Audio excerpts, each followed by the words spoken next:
The mayor is in civil defense up in the county building. We have been since a little after 8. We have the entire civil defense activated. We're currently evacuating all of the low-lying areas. So anyone who's along the coastline in the tsunami inundation zone area, you'll probably either hear someone on a loudspeaker telling you to evacuate, or have a police officer knocking on your door to ask you to evacuate. We are in that process right now. All of the equipment that we need have been moved to the appropriate locations. So all the county vehicles have been moved. Buses for our transportation have been moved inland. The hotels have been evacuated either up or out. All of our civil defense quarters are open, so anyone that needs some place to stay, you can look in the phone book on page 29, see where the nearest civil defense area is located, and all of our centers are open and manned. So we've been doing a lot of work here, and we have a group of probably over 40 people that are actively in civil defense, making phone calls and making sure everything is ready. Virtually all of our equipment have been topped off, so we have gas in all of them so they can run. We want everyone to know that in about an hour before the tsunami hits us, we will be starting to shut down a lot of our sewage treatment plant and our water systems. So if you can right now, make sure you have a little bit of extra water stored, so if there's a problem with the system later on, after the wave hits, then you'll have some water in reserve. But we anticipate we'll be getting the systems back online fairly shortly after the wave hits. We expect to have the tsunami hit us somewhere around 3:20, and that's an approximate, of course. But we're not sure just how much damage we can anticipate. So in order to make sure that everybody is safe, we're asking everyone to please evacuate the areas in the inundation zone. We don't want anybody to be left behind and possibly get hurt. Mayor, a couple of questions, if I may. Certainly, Fred. One of them has to do with the whole situation in terms of evacuation. Yes. Again, there are people always that don't want to leave. So what are the orders that you've given the various county agencies? We're asking everybody to leave. If they don't want to leave, they will be forced to leave. We don't want to endanger anyone. So this is something that is not a trial. We are anticipating that we will actually get hit by a wave this time.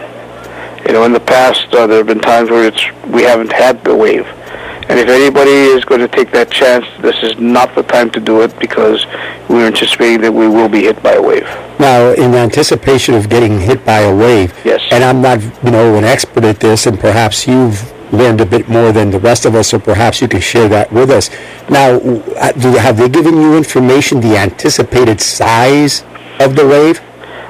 The size of the wave is anticipated to be about 1.4 meters above normal high tide level, because it's going to be coming in just around high tide. So we're going to have an even bigger force coming in because the tide is in. And what we're going to find is that the potential for damage is going to be quite severe.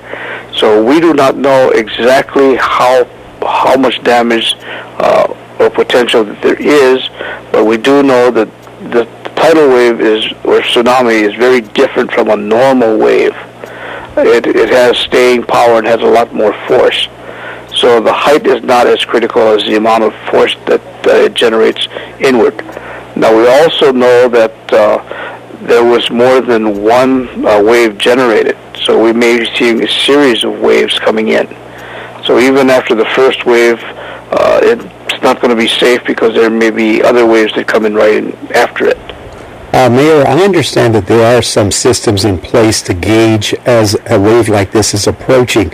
At what point do you start really paying attention? I'm sure you're doing that now, but more serious attention to how that wave is carrying across the ocean. Yes, and if you'll notice that the occurrence of the earthquake happened in Japan, somewhere just before, let's see, it was right a little after 7 o'clock. And we're anticipating that wave is going to hit us somewhere around 3:20 this evening, or this morning. So that's moving a lot of force very quickly across the entire Pacific.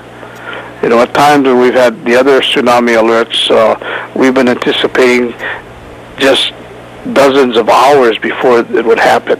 This has been coming in fairly quickly, and if you look at the TV news, you'll see the kind of damage that occurred in Japan. There were a lot of lives that have been lost, and there's a lot of property damage. This was not a small earthquake. 8.8 in the Richter scale is huge. So we don't want anybody to take this lightly, because someone taking this lightly will probably get hurt. Mayor Arakawa, is there anything else you'd like to add? Again, we're going to ask everybody not to panic. We don't want to see these long lines at the gas station. Just take a very calm approach. Go to the higher ground so that everyone is safe.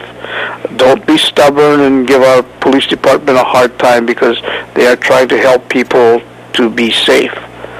And we don't want to have to be trying to battle with someone and risk other people's lives because of it. Amen to that. Mayor Arakawa, thank you so much for joining us. And I know that you're a very busy man right now, but I think this is probably a very effective way for you to reach a lot of the people of Maui County.